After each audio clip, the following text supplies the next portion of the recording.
morning. Kamatstanane kwa. Avachmatstayanga gwechmao Cecile Howse chube mehat the open prayer gaustawa mate. No tachikitayan Cecile. Oh.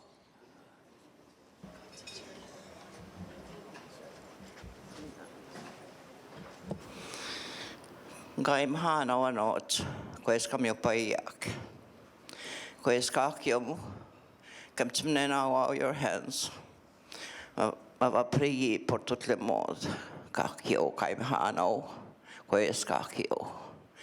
Kakyo kakem yo ichito ya, kam yo paiyak. Anot, ikwai kanto tamak. Manto, le bon Dieu, hote kamam siyak. Amen.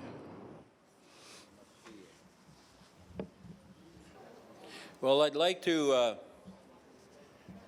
be very thankful to what transpired here last night. We had some very good entertainment, and the theater group put on such a good play, and I understand they didn't have more than one day to do their rehearsal, and it was just excellent. And not many things are said about Margaret Riel, and that play really displayed her feelings when her husband had been hung, and so there was a good play reenacting some of her feelings. And also we traveled Jules Chartrand was saying we traveled a long ways last night. We went to Montana and we traveled from Batoche and all over. This play depicted the lifestyle of the people and where they traveled to go and get Louis Riel for the resistance, and we really relived the reenactment, and it was excellent. And I'd like us to give those people a round of applause.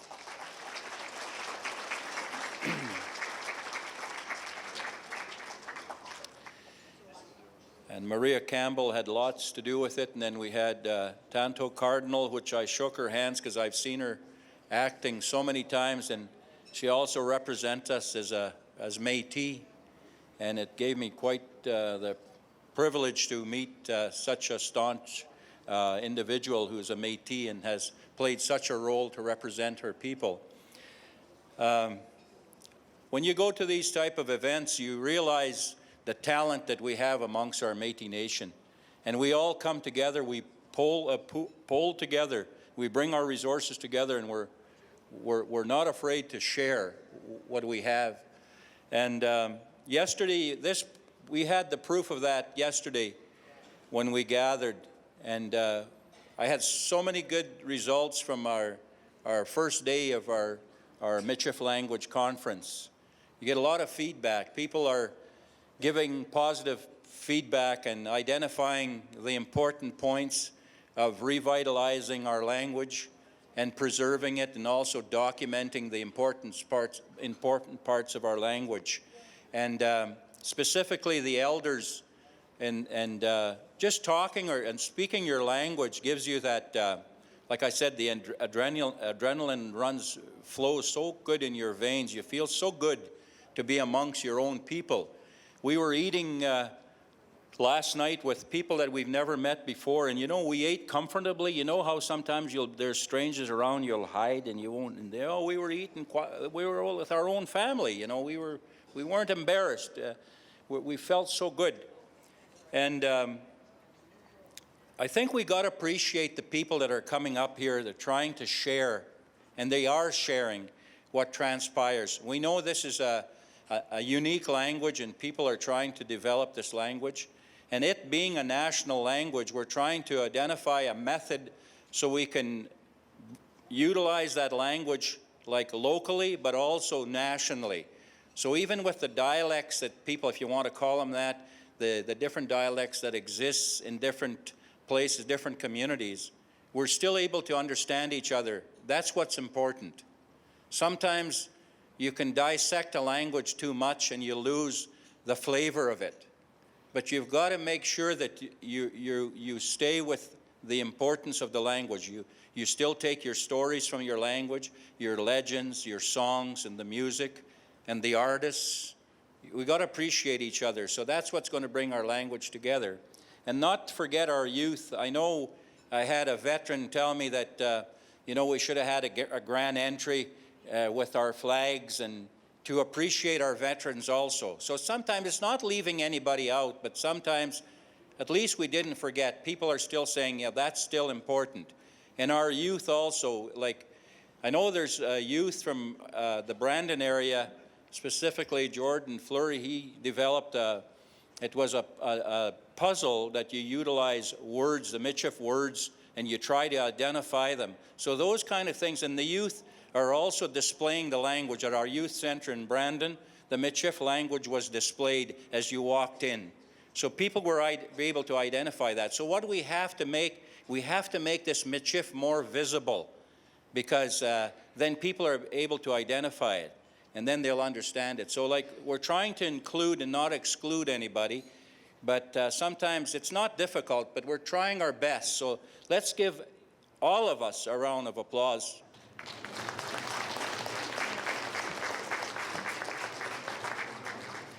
And with that, I'm going to invite David Morin up. He's going to have some people come up that work with Michif. Here, David. Thank you. Merci. Good morning, everyone. We're once again pleased to announce the launch of our newest children's book, hot off the press as of this morning. So you're the first people to actually see this book in print. The story is called Better That Way, and it's written by a very talented Métis author, Rita Bouvier. It's translated by Michif speaker Margaret Hodgson, and it's beautifully illustrated by Sherry Farrell-Rissette. Better That Way captures the essence of growing up, as you will see shortly. And right now, Rita is going to come up and read it for you, and Laura Burnouf is going to read the Michif translation. So, Rita, Laura? Oh, one thing I forgot to say is that it's so hot off the press, we haven't recorded the narration CD yet. So that's going to come to you in the mail once we do have it. Thanks.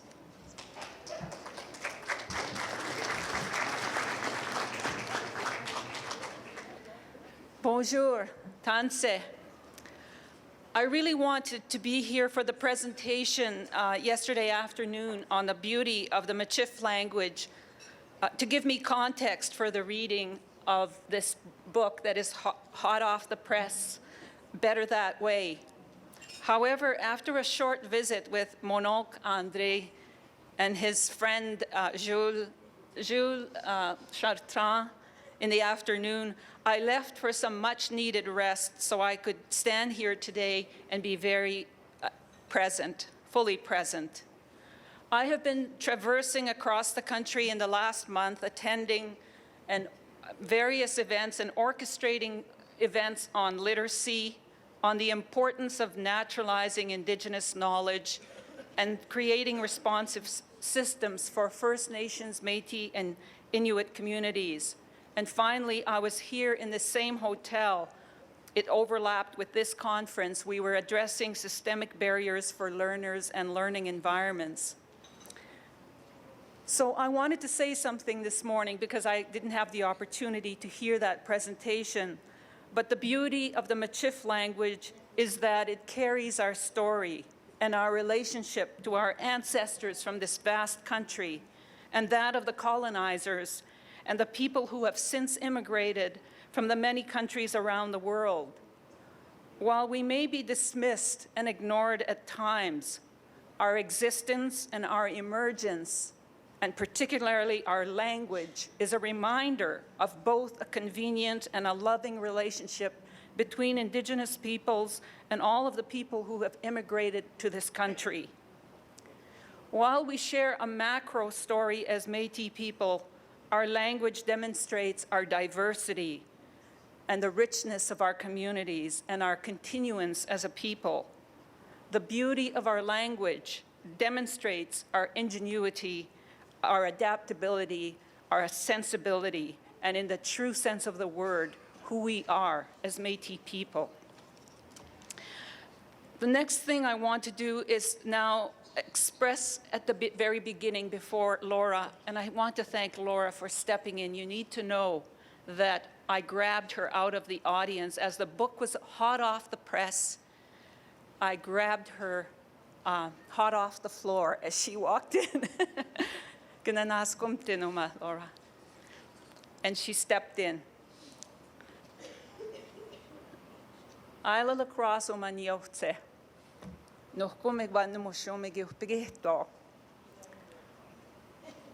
I'm from Ile-a-la-Crosse originally, and my grandparents raised me. So when this book, actually, this poem that has been turned into a children's book, comes from a book of poetry entitled Papiahtak. It is the title poem of that book of poetry. And Papiahtak comes from something that I remembered that my grandparents taught me.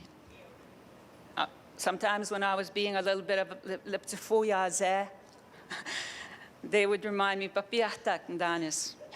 And, you know, maybe sometimes when I acted disrespectfully, they would say, Papiahtak ndanis, just reminding me of how I was supposed to act. So I want to thank Karon Shmon and the Gabriel Dumont Institute for the wonderful idea of transforming Papiahtak into a children's book. I also want to say merci to Sherry Farrell-Rosette for the beautiful artwork, wah wah. There's no other way to say it. And of course to my cousin, Margaret Hodgson, for the Michif translation.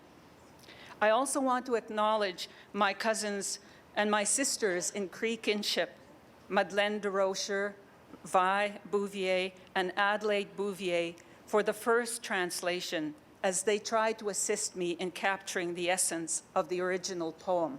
As you know, we can't sometimes translate things from one language to exactly the same way. And so we worked hard trying to capture the essence of what it was I was carrying in my heart when I wrote this poem.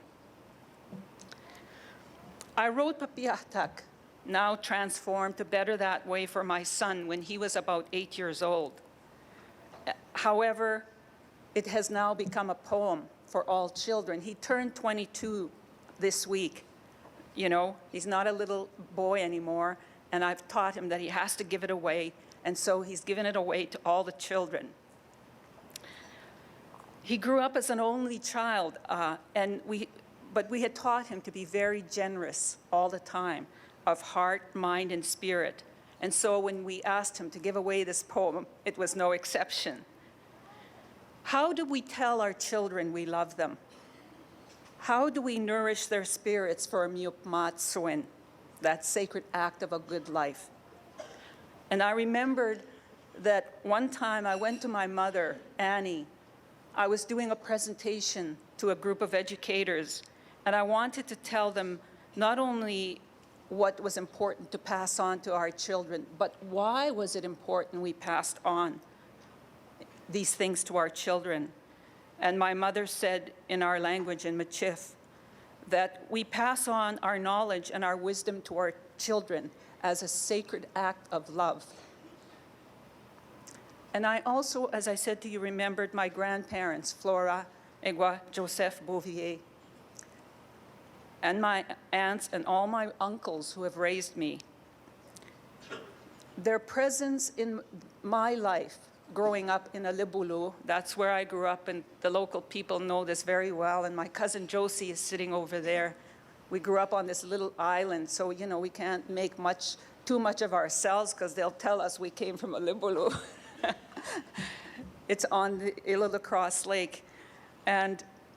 But they were always present in our lives, and through simple and often joyful acts, they showed us that they loved us by passing on important values.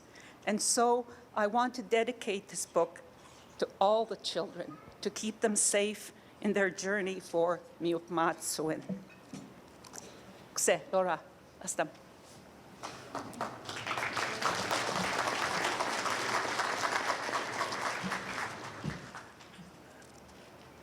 I was going to tell you what I did in my day job, and I was going to say this is my night job, but I thought you might get the wrong idea.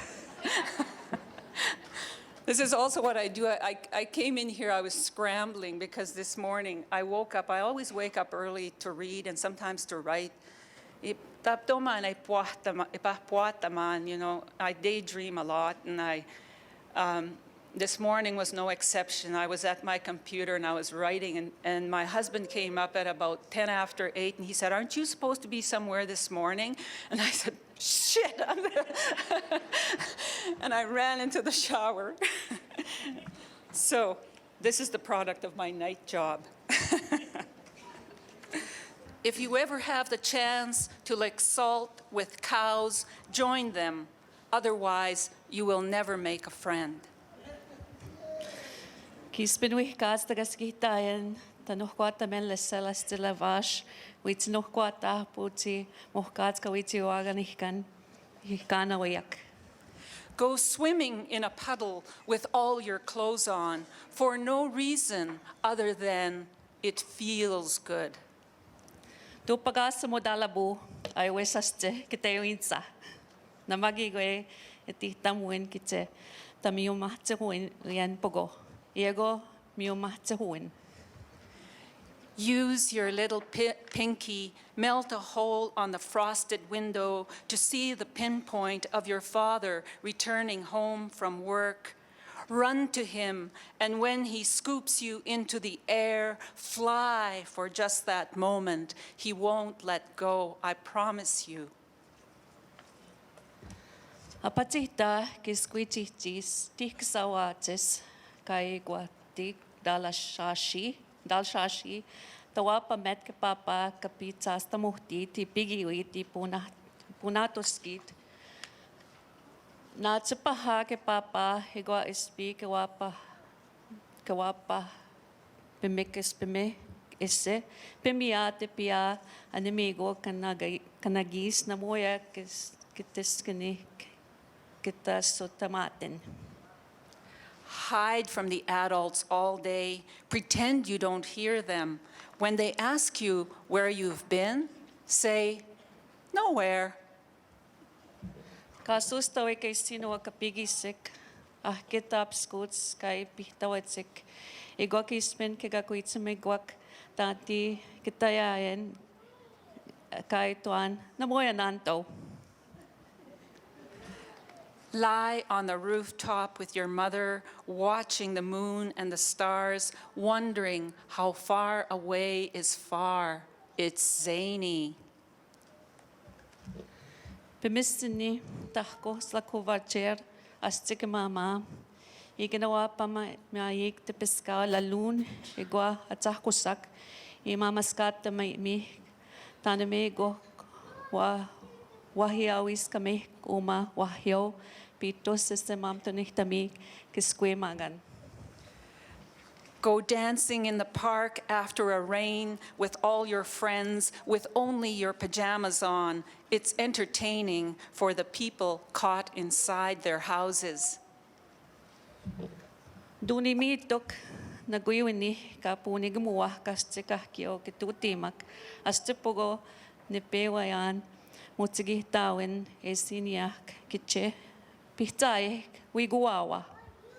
Save all the earthworms you find on the sidewalk after a rain. Return each and every one to the place they know best.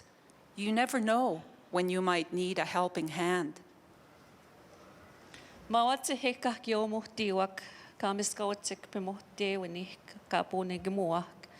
Kiwitahik kahkio igutiwi awa pogo kakiskihtakwao namoyawi katskaskih kikiskihdin tanspihkaya kakuitiman witsihuin. Bury all the dead birds in your path. Find a special place for each of them, preferably in the garden. You just never know. Nahini kahkio gigoek pis isak kanipitsik miskanasik Miskaeta kamiwasi ka nahi natik, nawets dal gardien, mo jardin, dal jardin, muhkat sayes kagiskitin. It's okay. Steal peanut butter and bread from the pantry while the nuns are sleeping. There are worse crimes one can commit. I had to look at my cousin Josie. Namoy na to is tagimutian pagaan leber. Leber? Igual le pen, uyagan naggimu mago kohte. Miguas liser in kanepatik. Misawat se tahko nagwa matseki gwaya tage tutaman. When your mother tells you that she loves you to the moon and back times infinity, try to outdo the immensity of the love that she describes to you. There really is no end to it. Speak mama kiwihtamak, isage hesisko tepiskao lalun. Egoisko kiga inistawi ihtagwa kigwe, kagwi paski agyo kutsihit tawin, misawin, umasage hituin kagagwi mamiskutamak, muhkats, tapuna payoma, etwewin. Finally, believe what you say or don't say anything at all. It is better that way. Piesk tapuihta kigwegwihta mantin ahpu ki kauya nantoitui. No, it's me, Austin. Egose. Exe, merci.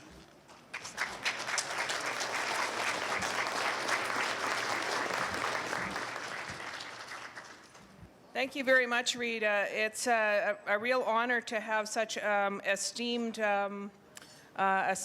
writer as Rita here. She is a well-known published Métis author, but also a former director of the SUNTEP program with the Gabriel Dumont Institute.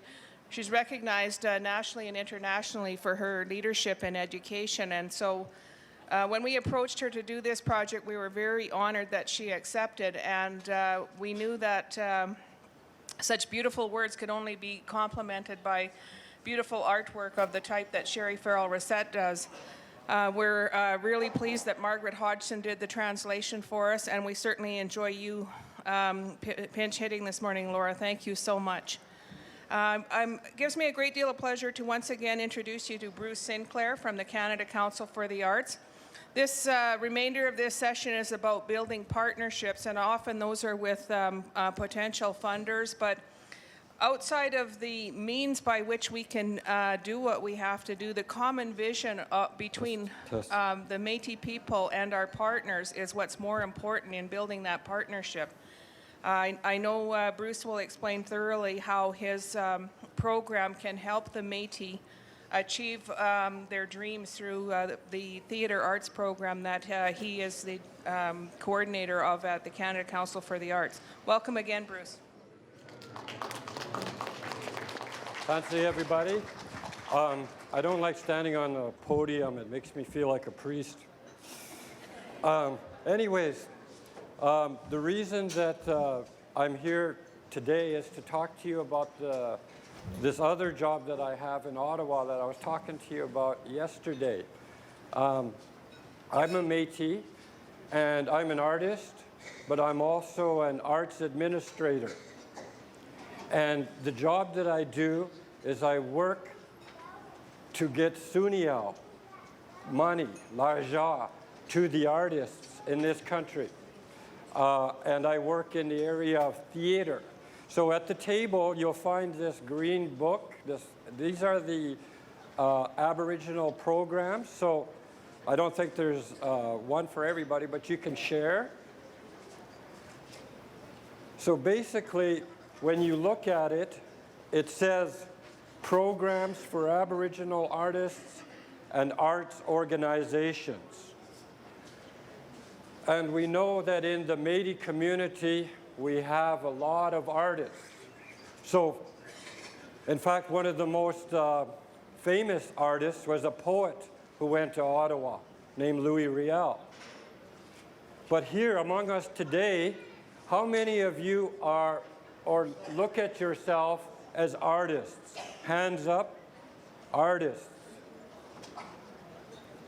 Okay, that's a good showing. How many of you are really closely connected to artists? Could be somebody in your family. Hands up.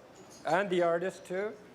Okay, well, then this conversation will be relevant to you. Basically, my job at the Canada Council for the Arts is to work in the theater section as a theater officer. And what that means is that artists across the country put together applications to apply for funding. And when you look, you take a look through this book, you'll see all kinds of programs for Aboriginal artists. For me, I only look after theater. However, in Ottawa, where I work, and the Canada Council, I should say, just to give you an idea of the scope of what I'm talking about, the Canada Council for the Arts in the neighborhood, if we could take a couple of years ago, in 1 year, $175 million to the artists. So we're the biggest funders in this country. And it's kind of funny that that number comes up because that's about how many people I work with at the Canada Council for the Arts in Ottawa. It's about 175. And out of that number of 175, how many are Aboriginal? A guess? Just moi? No. There's actually, when you look through this, you'll see an officer in every arts discipline that is Aboriginal. So altogether, including the Aboriginal Secretariat, which I will talk about in a second, there's 8 of us. Okay, so there's 8 out of 175. Does that work out to the same percentage of Métis to Canadians? Well, I think we're just doing a little bit better. However, the Canada Council for the Arts is just simply not another bureaucracy, although we are guilty of being a bureaucracy in many ways, but it's an organization from the leadership on down, all the way through the support staff that I found in my 5.5 years of working there really believes in the artist, including Aboriginal artists. And in the past, in the Canada Council for the Arts, there was a determined group of Aboriginal artists in this country that lobbied this organization to make sure that there's Aboriginal programs that has funding for Aboriginal artists, and to make sure that these programs exist and that we have money for all of these programs. So this is the result of their hard work. I should say right off the bat too that working in Ottawa is a real experience. Before I moved out there, I came directly from Waterhen Lake First Nation, where I was teaching school for 5 years. And I'm also a graduate of Suntep, Saskatoon, so I had the privilege of working with youth and adults, with the curriculum all the way across Saskatchewan. So I'm a teacher that got this job in Ottawa, so I switched horses. I switched horses from being a Suntep graduate, teaching in the schools, to take on this opportunity to go to Ottawa and to work with these people at the Canada Council for the Arts to try and do what I can as a Métis man to put money in the hands of the artists. So now as we go through this, you will see right from the top, you see programs, Aboriginal support or annual support to Aboriginal peoples, dance companies, organizations and collectives. So that could be your square dance group. Okay? How many of you have a square dance group in your communities? Okay, your square dance, your Michif group, if they've been doing this for a while, they should be coming to the Canada Council and putting in applications for funding to help them continue dancing. It goes on, so it goes down the line: Aboriginal Peoples Production Project Grants and Dance, grants to Aboriginal dance professionals. So there's 3 programs right off the top just for dancers. So if some of you are into traditional, if you're hoop dancers or you work with grass dancing, or because some of our people do both. I know my daughters are Métis, but they also do shawl dance as well as Métis jigging. So, you know, we have to recognize that we're able to work in all kinds of different disciplines of the art. And I'll just go quickly back to the top of this page, and it says collectives. What that means, a collective for us at the Canada Council, is that you don't have to actually be an organization to go through all the paperwork to get nonprofit status or a bank account or a board of directors and all that. You could be a group of artists in your community that does not want to go through all of that, but just wants to get together and do art. That's called a collective. So if you want to do a story on Marguerite Riel, you could call yourselves the Marguerite Riel Project, and then you could apply to the Canada Council. So it just means there's less paperwork, because you know us in Ottawa really love that paper, right? But if you there's some flexibility there. Then going on down, you see the Aboriginal People's Music Program. Again, a lot of our people work with the fiddle. You know, a lot of our people are guitarists. A lot of our people are singers.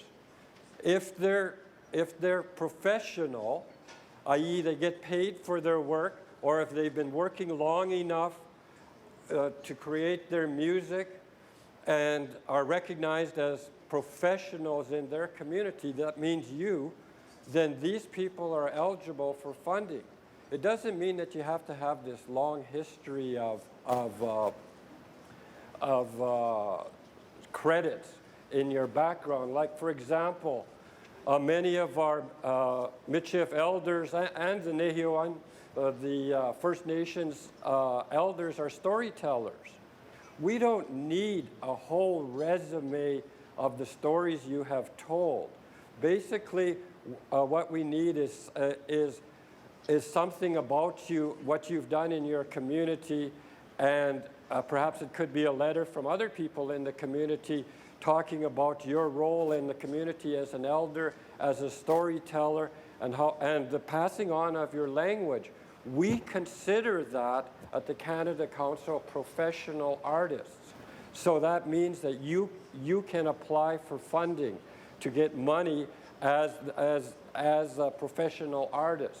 It's just that sometimes some of our elders don't want to be bothered with these application forms, but we're absolutely fluent in all of the official languages and plus a few others.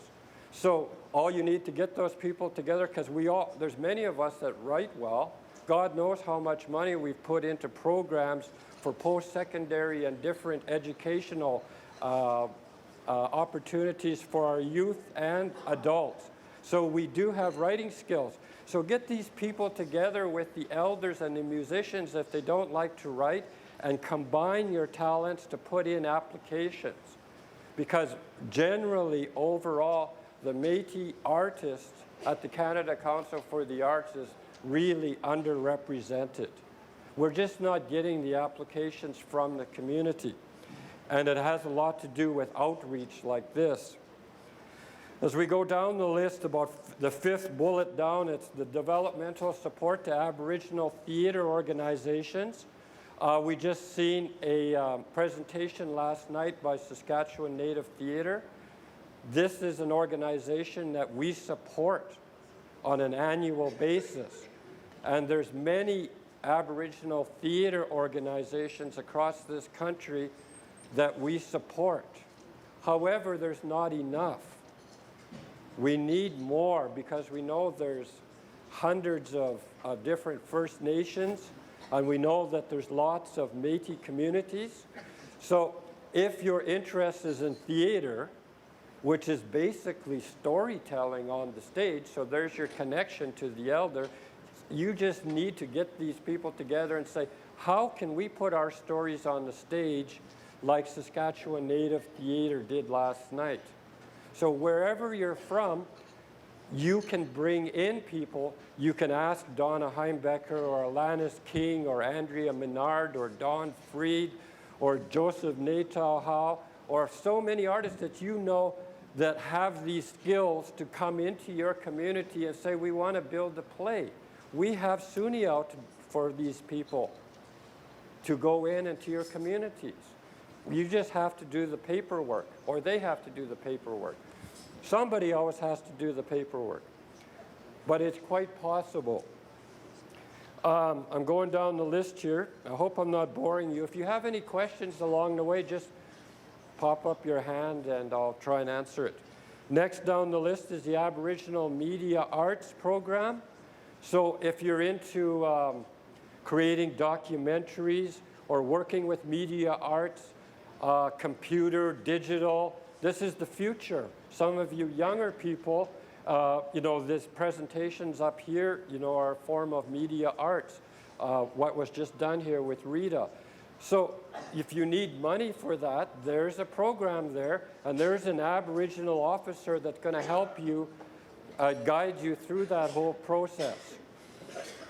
I'm going down even further. Aboriginal traditional visual arts, people who draw. Okay, again, Sherry Farrell Rossette, her beautiful drawings are here. You know, there's money for the people who sit. It's an individual art form because you need to have that artist alone in the drawing room or on the kitchen table. But we know we have lots of visual artists. So there is money for them. Grants to Aboriginal writers, storytellers, and publishers, okay? You know, we have lots of writers. We have storytellers, as I mentioned. And why we're gathered here to promote the Michif language.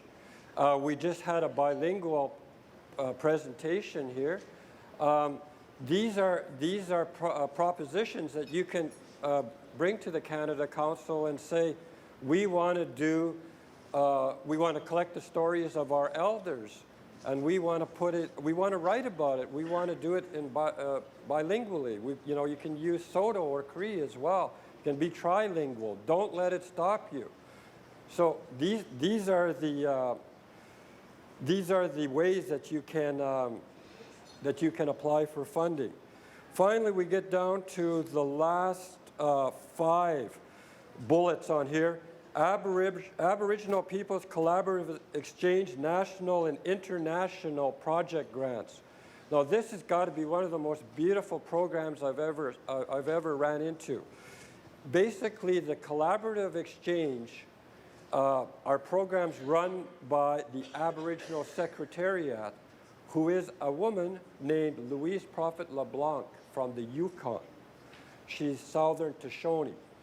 This program, Aboriginal Collaborative Exchange, national and international, means that if you're a professional jigger and you want to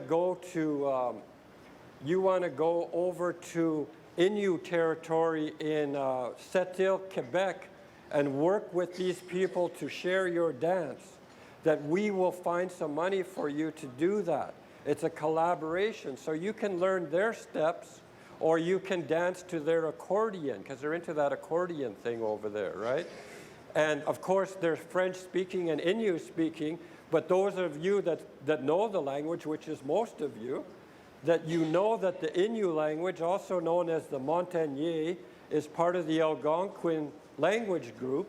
So we actually understand those people. These are the people that brought us Cashtin, I remember my mom sitting listening to Cashton on the radio about 10 years ago or whatever, singing. I almost can understand them. You know, I almost can. So there's similarities with that language. If you're a Métis fiddler living in Manitoba and you want to go over, I met a gentleman here from Quesnel, I'm mispronouncing as BC, who talked about their community there, a strong Métis community. So the fiddler from northern Manitoba can go to interior BC and work with a guitarist or another fiddler, and they can collaborate. They can share their music. They can share their language through the songs. We have Suniao for that. And it goes even further. When I say international, but basically what that means, and we're getting a lot of applications from First Nations and Métis and Inuit people to go to different places in the world to study with or to collaborate with Sami artists in northern Norway, Finland, and Sweden. We have people going to the Koori in Australia, also known as the Aborigine, to study with them to find out what makes that didgeridoo tick, you know, to find out their dances and how does it compare, you know, to our dances. We have people going over to different places in Africa. You know, we had a Inuit group going to Timbuktu to share their songs, and they went there with some Francophone artists from Quebec who also taught them circus aerial tricks that the Innu already did in northern Nunavut, and then they took it to Timbuktu, to Western Africa, to collaborate with the African artists there. So they must have been juggling over there or something. You know, so there's all kinds of different opportunities that opens up the world through the arts. And these programs here make it possible. If you go to the Canada Council website, you can see it says kind of a complicated website, but one of the things you'll find is says, who has received a grant? Then you can see what other half-breeds got money. But you go and it'll tell everything. Say, so-and-so got 12,000, so-and-so got 50,000, so-and-so got 38,000. And they tell about the project. And you know the way it is with the internet and digital and communication and all of these things. You can Google just about anybody now and you can find out where they are. So you can go to our website and you can find out who got money and to do what. And you will be, and just take the time to do that. Those of you that are into the computer. And for those of you that are not, the ones that are, take the information to the people who don't really mess with the computer and show them what's possible, because we're in a world now that's opened up so much.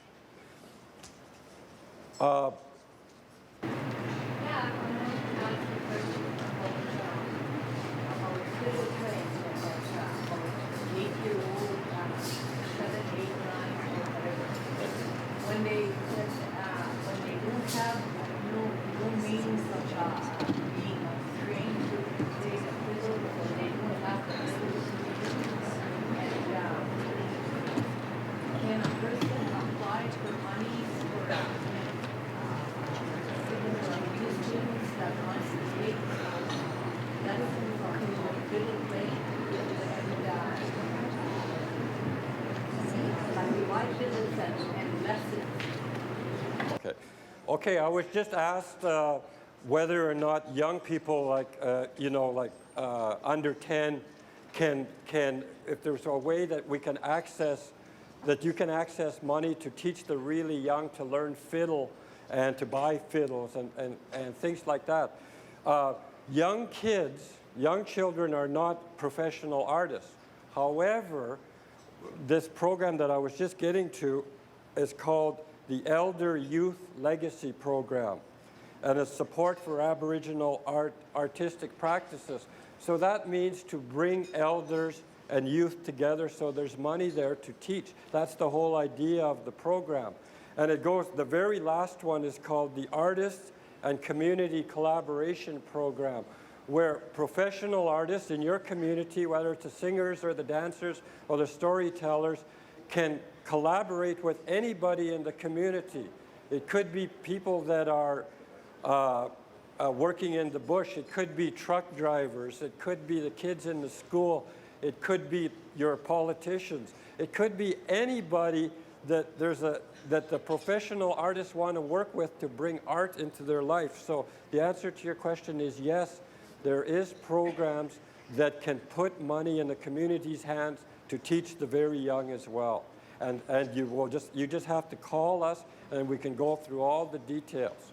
Yes, ma'am. I find a lot of the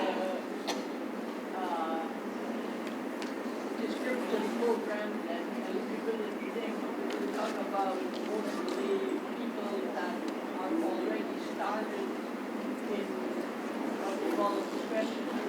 But when I'm out there in the States, the biggest roadblock for us to start anything or collaborate or fight a project, anything, is the fact that the people that we do want to bring up in this social structure don't have enough money to go and catch the bus to go and participate in anything. And what I find happening is there is a segment of our population that are ignored and overlooked because they don't have the money to participate. I have a little thing about that because I see it all the time. That's where I live. I won't put up my hands and call myself an artist until I see something is done for the people that I know. Okay, so the question and the comments were about communities where people don't have the resources or the means. They're basically need to have some financial resources in order for them to make things happen, because we know essentially a lot of our people don't have any money, and if we're in a community where money is short, a lot of people simply don't have jobs. It's very difficult to make a living. I know exactly what you're talking about. I was raised on welfare. I know exactly what you're talking about. So how can we put money in that community's hands? The artists, even though you're in a place that's considered isolated, isn't that where... Excuse me, sorry. Could you maybe appreciate the resource that we have here and keep your conversations till later, because it's very distracting. We've had a few people come to our table and ask us if we could listen better, more attentively. Thank you. Oh, okay. So, no more questions? Okay. See, there are some important questions that are asked, and nobody can't hear those people that are asking questions also. So you're more than free to ask questions. Okay, I was just trying to repeat the question for you. Is that last question clear for everybody? It's basically about not having the resources in communities like fly-in communities or communities where it takes a long time to get to. And what my point was, in those isolated communities, I know, for example, in Duck Bay, Manitoba, these are some of the best jiggers I've ever seen. These are professional artists. And all we need at the Canada Council is something on paper that somebody writes to list all of the accomplishments that group has done.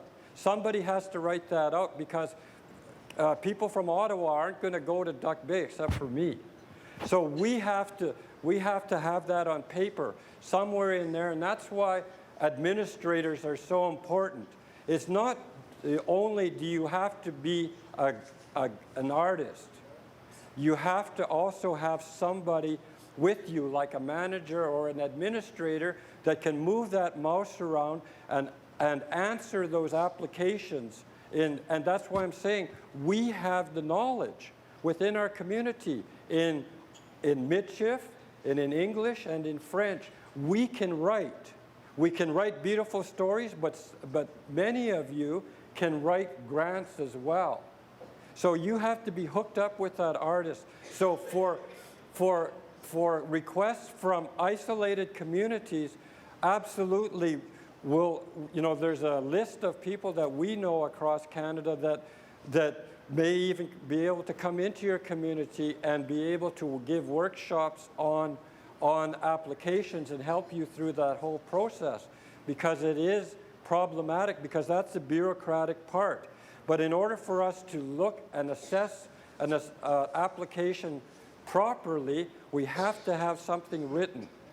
We have to have something written, and we do know that we can write really good applications. But like anything else, as an artist, one guitar player can be a lot better than another guitar player because of experience and just natural talent. It's the same thing with writing an application. Some people are really good at writing applications, and some people get lost along the way. And that brings me to this point right here. All of these programs here are competitions. Competitions.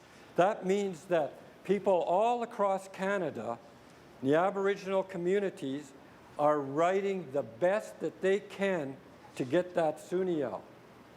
Okay? If you're a dancer or a singer or a visual artist, you can send support material. We have DVDs and QuickTimes and tapes of your music.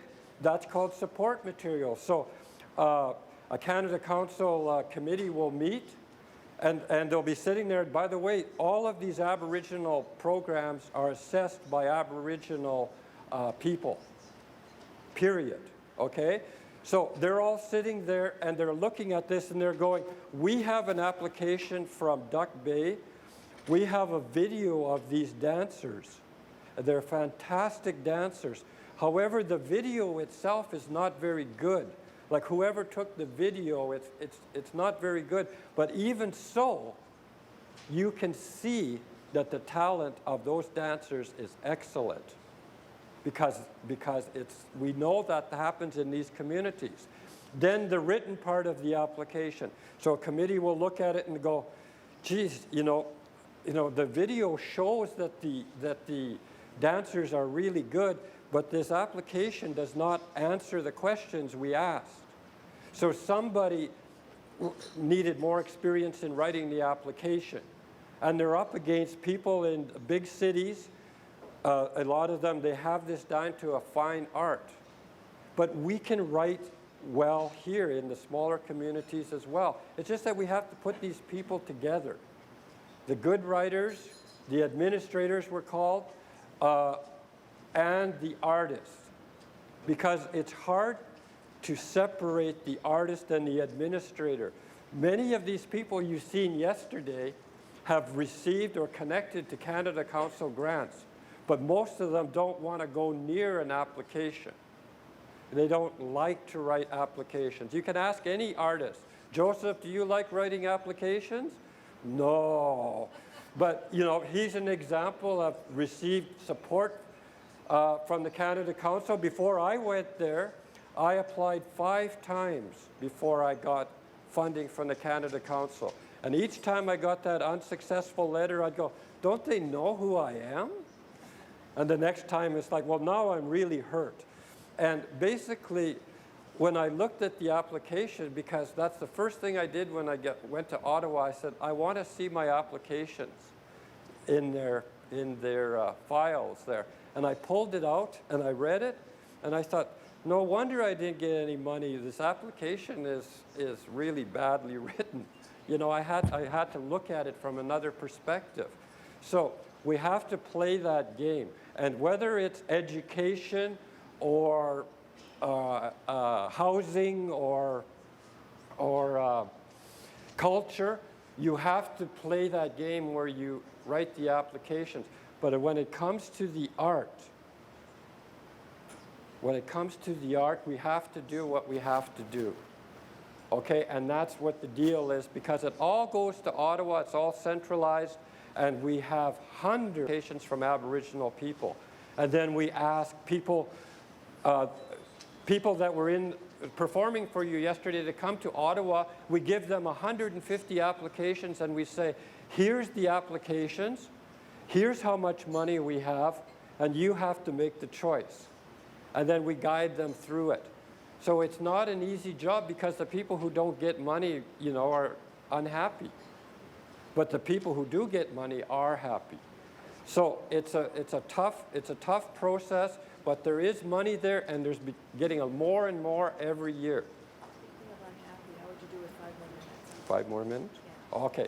Okay, I've just been told I have 5 more minutes. So what I wanted to do is stop talking about arts administration and money. Sunia, one of the things I learned about my job is that money makes people funny. But the artists live on. And we know that with our artists, Louis Riel was a poet. And his vision lives on. So anyways, the last thing I wanted to do was invite you up here to share some of my Quebecois sugar pie. I have about 8 pieces. And I thought what I would do is invite 7 people besides myself to do a little dance at the end of the session to send you on your break. So in order to get some Quebecois sugar pie, you have to come and dance. So I need 7 people. Stum. 4 women and 4 men, and we'll just do our little improv whiskey before breakfast.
내가 맞았다 너. 소마르식 titnaw kakyo magyo. Nas komt nan, ano so mga pitohtig Tapik tapachamig, tapin tohtamig. Tansisi pikskwa nan saktawach. I'll talk about this a little bit later, but I'll give you a history. Tansis is amata ipikohta and here we when you go ipikohta out at the we're trying to preserve the language. But before I do that, noti witsamao at the piksquita aniganista Ile-a-Crosse School Division. I mean, Otino or Mayor, maybe welcome Mr. Dwayne Favor to piksquita. That's you. Marcia, Vincista, Usami and Absisutat Piamian. Stan Mutinista, no Sutepita Gotian, Kanaskum now, Tamskat now, Gakiutaga Ig. Ego, Susquas and Mamis Sinista, Nisto Depitotian, Pintohtaman, Mamis Sehigo, Kakio, Sagta Ose, Wawis. My name is Dwayne Favel. I'm part of the Ile-a-Crosse School Division and also the mayor of Ile-a-Crosse. And I just want to say that how extremely proud I am of all the people that have attended this conference and recognizing, I guess, how important it is to retain the language, especially the Michif language. And I'm certainly proud of the presenters, Vincent Hennekew, who's our principal at our local high school in Ile-a-Crosse, Roger Morin, who's a teacher at our high school in Ile-a-Crosse, and also Lila Morin, a teacher at our elementary school, and along with Ruby Case, who's also a teacher at our elementary school. And these four, and I guess I'm so proud of them because these four take the initiative in terms of trying to carry on and preserve the language as it's understood within our own community. And, you know, it makes me extremely proud when I hear, you know, Rita Bouvier this morning, you know, writing her poem and then translating it into the Michif language as we understand it in Ile-a-Crosse. But I was talking to Guy Bouvier there earlier, and he said, well, Rita didn't tell the whole story, he said. Rita, she didn't talk about when Rita, you know, li jogi pihta dal basiato muya mutamagan matu. So, well, that's the next book that's coming out. So with that, I'd just like to say how proud I am of these four and of our community and the language within our community and how we're trying to preserve it. So thank you very much. Okay, Dwayne, thank you. We're kind of pressed for time, so we'll start our presentation. Michif Sihatiu Dansiska Pixque Saktawa, and as soon as I can get this thing going. Anyways, Saktawa, Kiwit Naik Pixque, and this is the way that we talk in Ile-a-Crosse. Bovelba, Fleury, Stormina, also Pine House, they have their own way. So each little community sort of changes. That's why it makes this language so unique. Just a little bit of Tisqua.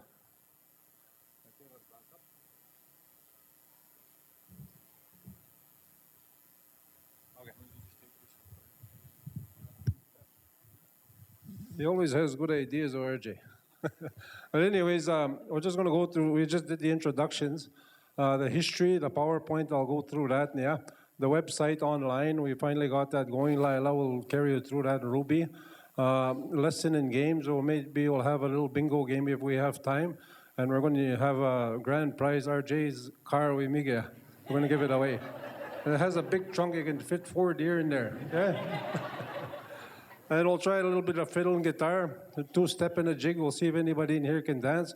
When we were planning this thing with Tisak Dawak, we said, we were discussing it, who's going to dance? And Lila said, oh, I don't believe there's 15, 18 in a room. We start playing fiddle. Somebody's got to have to dance.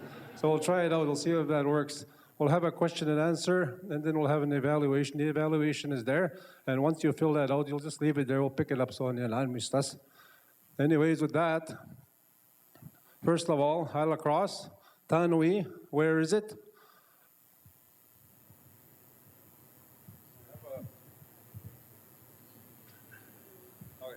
I have a little pointer here. This is the map. Took me about an hour to do this anyways. But anyway, Saktawak is right about here. Okay? Right about the middle of Saskatchewan, so about 4 hours north from Saskatoon. And there's a picture of Saktawa from the air, and we thank the Northern Village of Ile-a-Crosse for donating these pictures. Dwayne doesn't know I stole them. But the history of our area, like I said, this presentation is just a brief snapshot of education, Michif, and the community history of the Saskatchewan Michif. For more detail, consult the history books or as well the Northern Village website, I mean, Ile-a-Crosse division website, which we'll be presenting here later on. First of all, we recognize the community in 1776. So with that makes us 232 years old, and it was one of the most important fur trading locations in the Northwest at the time. And Saskatchewan, it means many openings. And I'll show you that here, as you can see in the picture. And to the north and east, our lake flows into the Churchill River system. It flows to Hudson's Bay in Ontario. And then to the far north, it goes to Deep River, eventually meets up with the Métis River, and also up into the Arctic Ocean. And then south, Beaver River, you go down that way you go to Alberta and to the foothills. So quite a bit of water comes into Ile-a-Crosse. We have a population of about 1,700 megawatts in our town. And here you see a picture of our town. This is the river I was talking about. This one goes to Mackenzie River, or Métis Lalache. This one over here goes to the Churchill, Manitoba, and Beaver River, you don't see, that one goes to Alberta. So quite a bit of water comes to our town. Basically, we're the lowest part. All the water comes there, then out to Hudson's Bay. That's probably where all the trappers came from. Now, Rita talked about this a little while ago. This is what they call a Libulu, little island. So Rita knows about this island, also Sister Josie, I don't know if she's here, Guy and Andri. That's a Libulu, it's called, it's Birch Island, I guess, Libulu. We've also got, it's off, for some reason, the flesh there, that little arrow is off the point, but the next point's right here. This is called à la Pointe Rush. And up there, we have à la Pointe. I'm just pointing these out. This is Chiportage. We had people living here as well. And that's where they used to portage with their canoes when they go on duck hunting or something hunting in Rosser Bay. And this one here is called Aloufouin, this island. And that's basically Hay Island, where they made hay for the cows and the horses and whatnot. And this one is called La Prispreta. Yes? Okay, anyways. It means a fishing place or that's RJ? Narrows. And this is where they fish in the springtime. It opens up right away. There's a current there. So La Prispreta and Guy told me they used to swim cows across there and they used to keep the cows in that island. This is Kayas a long time ago. Anyway, history of education in Ile-a-Crosse. In the early years, I guess, Mr. Gusso, and there's lots of French language taught into the classroom and also religious instruction in the curriculum as part of the curriculum. The school was taught at the elementary level, then progressed to the grade 10 in the late 60s or early 70s. These dates are approximate, not really too sure of the years, but they're pretty close to what actually happened. The students were sent to PA, North Battleford. Mr. Morin, I know RJ was sent to North Battleford for school. Pee Wee Roy, also, and Max Morin, they were all sent south Saskatoon, PA, North Battleford for school. At about this time, I guess there was a fire that burned down the elementary section, and the high school was saved, and plans were underway to build a new facility. So at this time, local leaders like Defin, Vital Morin, Jonas Fable, and Nab Johnson, along with elders Jimmy Fable and Andre Bouvier and others, they came together and they needed to have a say in education. Decision-making powers, ito. About 1972, there was a little bit of resistance from the church, from the government, from local people, and that in itself is a long story. So I'll just touch on that briefly. In 1976, a new school was opened it was designed by Douglas Cardinal. And then all local leaders and community members saw the first grade 12 graduates in 1978. So this year, we'll have our 30th graduating class. So I thank the school division for that. I'm sure the town does as well. Now this guy, TV, I'll slow down a little bit here, arrived about 7 to 4, 7 to 5, okay? Among other things, I think the process of losing culture and language began. That's what I always say to people. The TV took the language away. And I think that's what should bring back the language. But anyways, local leaders recognized this, and the concept of including culture and language in the local curriculum was recognized at that time. So the development of Michif, how did we get local people, Métis, First Nations, all contributed to the success of the fur trade. Their knowledge and their effort is the base of the development of the Michif language. The Europeans, the missionaries, the conservation officers, the policemen, all of them had influence on their ancestors, and of course, subsequent results of the way we speak around Ile-a-Crosse. The language is predominantly Cree and French nouns, and some English as well, and it varies, like I said, from community to community. Resources, instructors, programs, curriculum was very limited. There was an immediate challenge. How do we do this? How do we teach a language using paper when it's basically taught in the homes? How do we take it out of the home? How do we teach it using paper? It's very, very hard to do.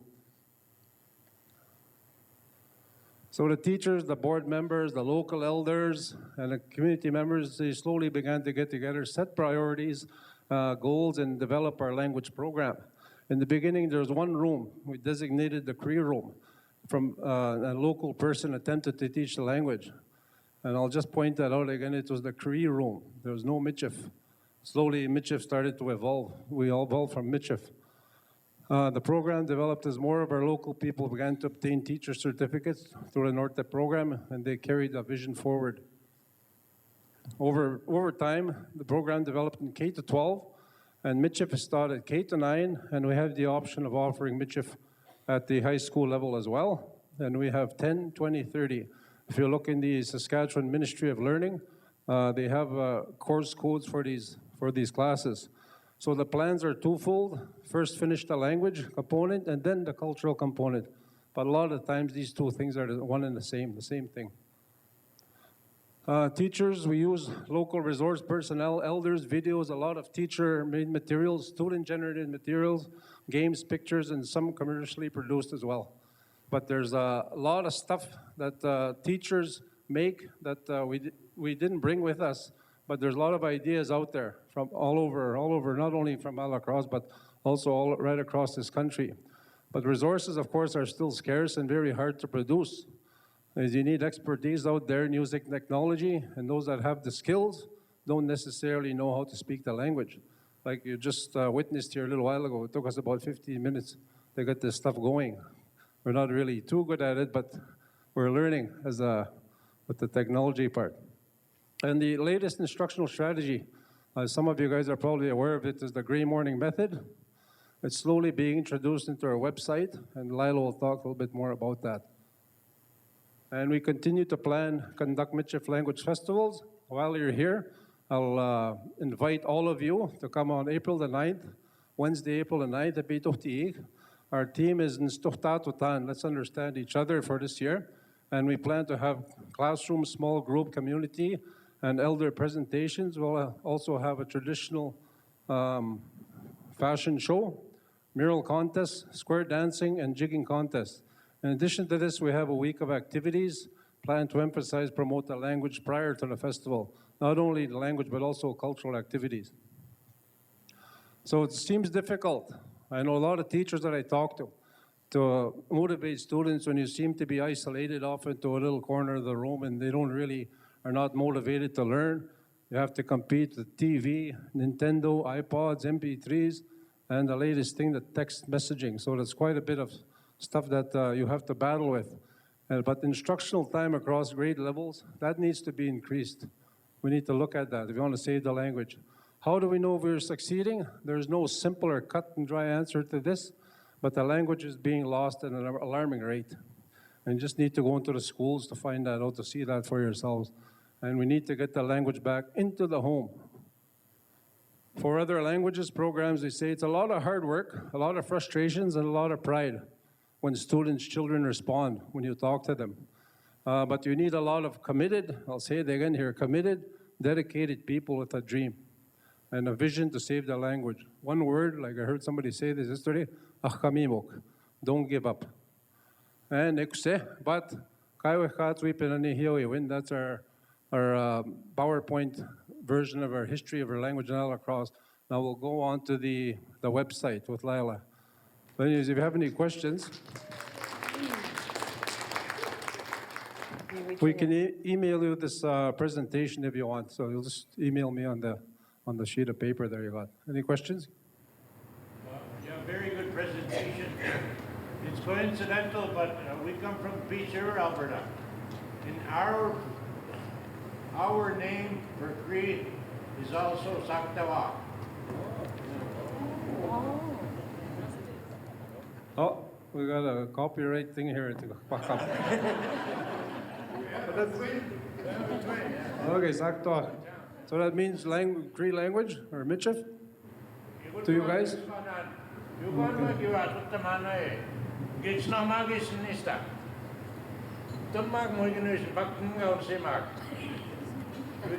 Went to University of Calgary, and the bursaries were the northern bursaries, they were called. So this lady from Saskatchewan, God bless her soul, she got killed in a truck accident at the Rocky Mountain House after she got her degree to teach. And she wanted me to teach her the Northern Cree, which is a bit different from the Saskatchewan side. She was from Poundmaker Reserve. So I was hired, not officially, but my wife wanted me to teach her the Northern Cree in order not to pay back the bursary, because if you went north, you didn't have to pay that Northern bursary, it was called. But if you stayed south, you had to pay the full amount. So now she wants to go up north and teach, she wants to learn the language. So the first thing I do, as I said in our first sitting, we'll talk about money. Sonia kamam skomano. Kakwitsum nisono peganak is our language for $2. Dansiki kit don tau, dans kit suiha. Niso no peganak. That di tuitoma. Niso obstic there August. So that was the end. I told her what she said to me. Nisops. That means, have you got two balls? I got fired right away.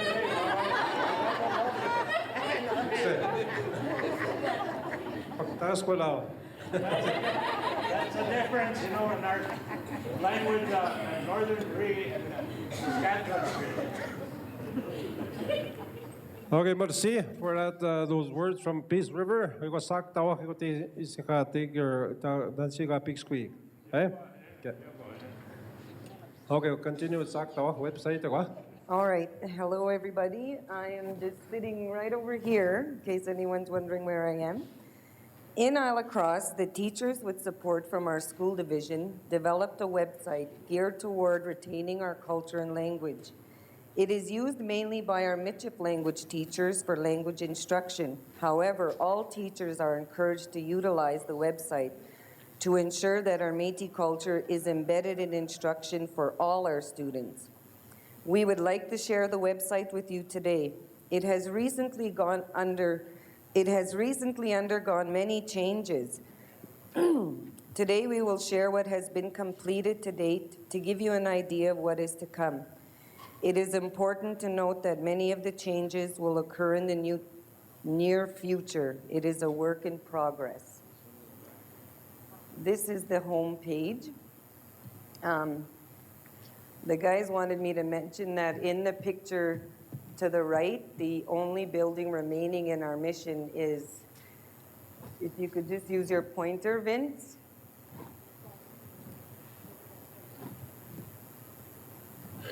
Oh, I don't know where he put it. But there's one building still standing in Ile-a-Crosse, and it's this one. It's known in the community as the Father's House. So, Michif was a trade language that developed originally in the 1700s between the French-English fur traders and the Cree Algonquin Sioux speakers from Ontario and Manitoba. As the fur trade spread north and west to Saskatchewan, Alberta, British Columbia, and the territories in the 1800s, So did the Michif language. Primarily, it follows the grammatical rules of Cree, while adopting a large vocabulary of words from the French language. There are several dialects of Michif, with the most common blending French and Cree words. Other dialects include the blending of French and/or English with other languages, such as Dene or Sioux. A Métis dialect using Soto is also common to Métis who live on the plains. In the late 1800s, just give me a second. In the late 1800s, Métis speakers immigrating from Manitoba, Red River, joined Métis speakers from Saskatchewan, Batoche to further blend the Métis language in the north with a southern flavor. In the 1900s, the residential schools, hospitals, and churches in the north were run by French nuns and priests, thereby reinforcing French nouns into the Métis vocabulary. Today in northern Saskatchewan, Michif and English are the predominant languages spoken in a number of communities: Ile-a-Crosse, Buffalo Narrows, Beauval, Pine House, and Green Lake. Other communities, First Nations, found on the west side, such as Kennel Lake, maintain one of the Cree dialect languages, and hence reinforce the Cree syntax base of Michif, or Ardeni speaking, such as Lalache, and have no impact on Michif. Modern technology, primarily TV, is hastening Michif, along with a host of other First Nations languages, to extinction. However, it is with the use of modern technology that this unique world language can be saved. This side is an endeavor to do so. I'll just go into a little bit of history about the project. If I just might add, while Lila's doing that, the teachers and the principal at the elementary school, they're currently working on his website and updating it from right now. I guess they're finished certain parts of it. So if you do go on it, I know Lila will talk about it, but there's a lot of good materials on there and activities and whatnot for you guys to use. And unfortunately, we didn't bring our speakers with you. She was going to do part of that presentation where you could hear actual Michif words, but I don't know if we can do that.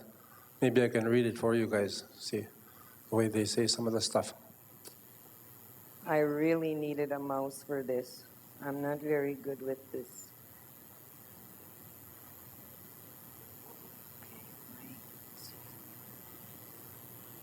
There we go. This project is designed to enhance student understanding and knowledge of their Métis culture and Michif. The project is part of a much larger endeavor encompassing the development of an integrated Métis language and culture program from preschool through grade 9 in Ile-a-Crosse School Division. The main objectives of this project will include the knowledge and preservation of the Michif language, the creation of a pictorial basis of the Métis culture in Ile-a-Crosse, the enhancement of student self-esteem and self-awareness through knowledge and understanding of their culture, and the enhancement of student understanding and capabilities in all areas of technology. To initiate these goals, the program will have students in grades kindergarten to grade 6 thematically working with Michif words, phrases, and sentences corresponding. Where am I? Corresponding to classroom activities that are particularly relevant to the cultural patterns displayed in the community. These learnings will be enhanced by the Rossignol website. The project will eventually be expanded to include grades K or grades 7 to 9. Our project is thematically integrated with all curricula, most specifically with language arts, social studies, science, math, arts ed, phys ed, and health. The focus of the project is the Michif language and Métis culture and how it pertains to all of Saskatchewan's evergreen curriculum. Michif language lists will be identified that correspond to specific cultural activities in their community. The language lists will be placed along with the cultural activities on the website. The lists and activities will be the basis of the integrated thematic approach to presenting the curriculum. Students will tell stories and collect stories from their parents and elders and post these on the website. I'll show you a few later. Students will be involved in developing, designing, and choosing what will appear on this site. This project will involve parents and grandparents of the students who will help the children identify Michif language lists, as well as provide stories, pictures, songs that can be placed on the website. Further, the parents and grandparents will serve as mentors in the presentation of cultural activities in the classroom. Conversely, the older children will learn the use of the internet and will be able to act as mentors for their parents and grandparents. Age-appropriate technology skills will be fully integrated into this project. Students will learn about computer, scanners, the internet, websites, posting materials on websites, email, digital cameras, and researching on the internet.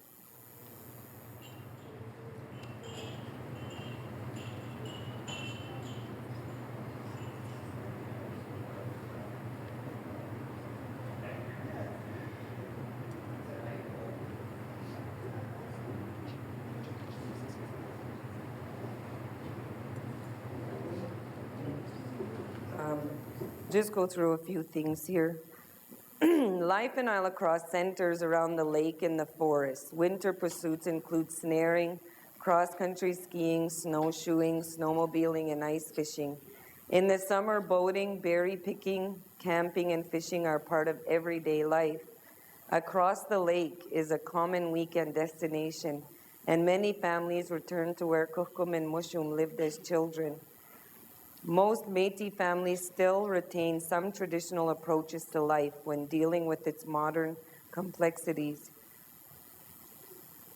For example, traditional herbal medicine and a holistic family patient approach are often used in combination with Western medical science. When dealing with resources, knowledge, or wealth, people consistently use sharing principles that were always in place in the North.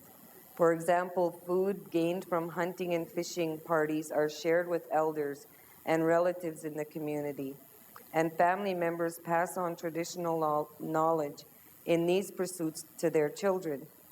Many of the northern beliefs, sweats for example, have been accepted within the Judeo-Christian belief system that was brought to the community by the Catholic missionaries.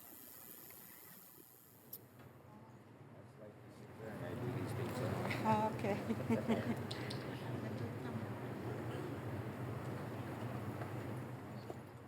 Like Vince explained, in 1972, the community of Ile-a-Crosse held a sit-in in order to gain local control of their school. Prior to this, Ile-a-Crosse was part of the northern area, administered from Prince Albert. Though just to share a few stories. This year, we sent pictures home at the beginning of the year for our students to take home to have their parents, grandparents look at the pictures, see if they recognized anybody. And we asked them to write stories. And here's one that was told to Gabriel by Grandma Irene Desjardins. This picture was taken in 1946.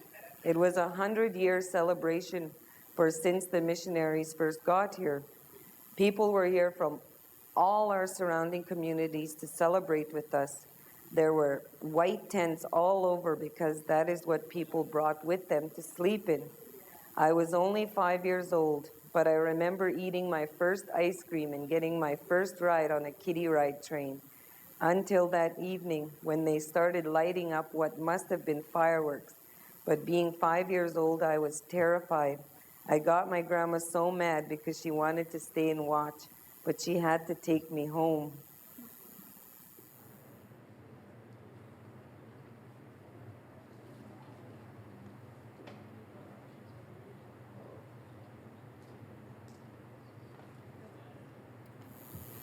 This is another story taken. It's a story told to Nolan Roy by his kukum Annie Roy. This is a picture of girls holding fish at the mission. Some of the girls in the picture are Annie Roy, nee DeRocher, Jean Becathla, nicknamed Joan d'Arc, Maggie Rack, Florence Balaje, Delilah Jacobson, and Marina Culinaire. The girls were from Ile-a-Crosse, Kennel Lake, Buffalo Narrows, and Dillon. Kalbu Daya, who lived at Fort Black, worked for the mission, and he brought food, including these fish. The girls would clean the fish and cook them whole in big pans in the oven. The girls didn't scale them. Rather, they just gutted them and took off their heads and tails. The fish would be sticky on the outside when they were eaten. Annie Roy lived in the convent from 1940 to 1951. She remembers having porridge most mornings and not having much sugar, butter, or milk, but they got by. Some of the nuns were strict and some were kind. The young girls would call the older girls mum because they looked after them, bathed us, sew our socks, and comb our hair. Annie and her sister lived at the mission even during holidays. Her mom was alone because her father had passed away and 6 children were too many for her to take care of. Annie remembers crying for her friends when they left for the holidays. The mission was her home. When Annie was 16, she left the convent and got a job at the mission, cooking in the old hospital and in the convent.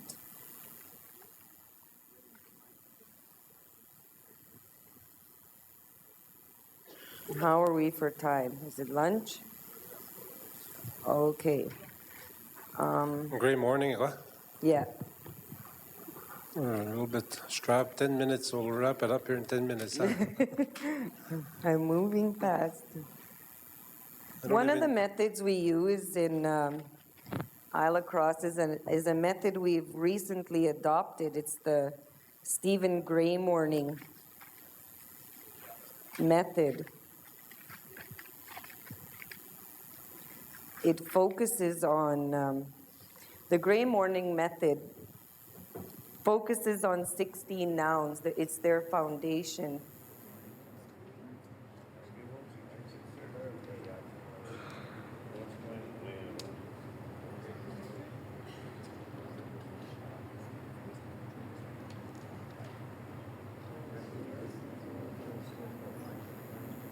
The accelerated second language acquisition method was developed by Dr. Stephen Gray Morning. This method of teaching language involves using pictures instead of the written word. Sentences are developed orally, and the students hear the correct pronunciation first by the teacher and then by the students in the group. Gray Morning describes how there is a structure to all languages, that there is also structure to a classroom, and that those two structures can be brought together. Language works through understanding first. This methodology links that understanding with speech production. He gave many reasons why language learners' brains need to be trained into thinking in the language and not in translation drills. This is building language on language. With this method, the object is to get people to figure the language out basically the way any child would have to figure it out, by getting clues or input from surrounding things. And a lot of times those things are visual. So the visual and acoustic input for a child is what they see in front of them. That is the underlying idea of using all these images. You create a language and then you create things through imagery that teach the language. Start with 16 words, then add to single words. This approach to language instruction and language learning is based on concept. This approach deals with language from a conceptual approach. Dr. Gray Morning developed this approach to specifically bring second language learners to a level of language competency while accommodating language instructors working with limited resources and time. The Michif language teachers at Rosignol Elementary Community School have adopted this method. Teachers use this method in coordination with the language scope and sequence and in planning for Michif language.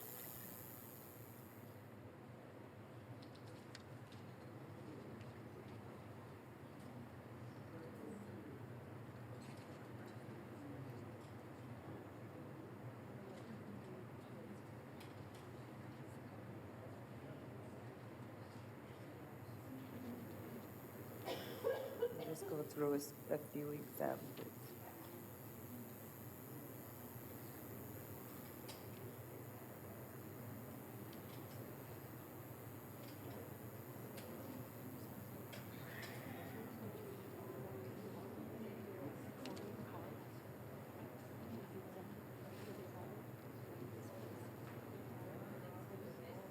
Okay, this is the one where we're not hooked up with the speakers. But anyways, what you'd hear if it was on a computer at home, you'd hear Matante mo sutli bloin. It says Ndosis on there, but it will say is Matante, my auntie. And also Monok, Kwasquiptiu Lidari, or Kwasquiptiu Lidari. Okay? And those are some of the things my father and Papa Ndosis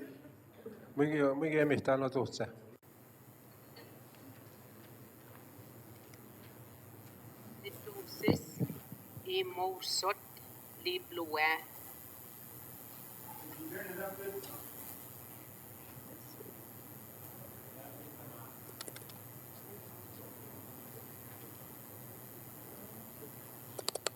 Monok, Kwasquiptiu Lidari.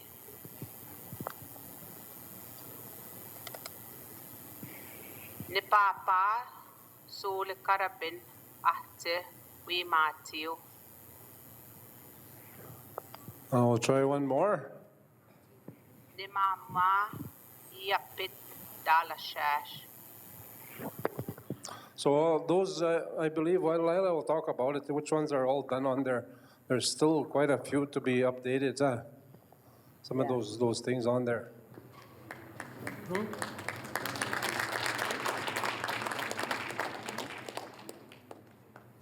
Now we do have teacher resources on here. We have plans, and just to show you, our spring and summer is complete. You can go, just click on there and then pick family, and all your lesson plans will come up, the different areas, language arts, math, science, just different activities you can do for culture. And I guess that's it. We were going to play Gray Morning Bingo, but we don't have time. So if you want a chance to win RJ's car this afternoon, but anyways, we wanted to thank all of you guys for attending this morning. We're going to play the fiddle and guitar here, but we don't have time, like I said. Maybe this afternoon we'll do that with these guys. If you want to come and enter our jigging contest, you're welcome to do that as well this afternoon. So with that, I guess, merci Lila, merci Ruby, and Mr. Morin. Thank you very much.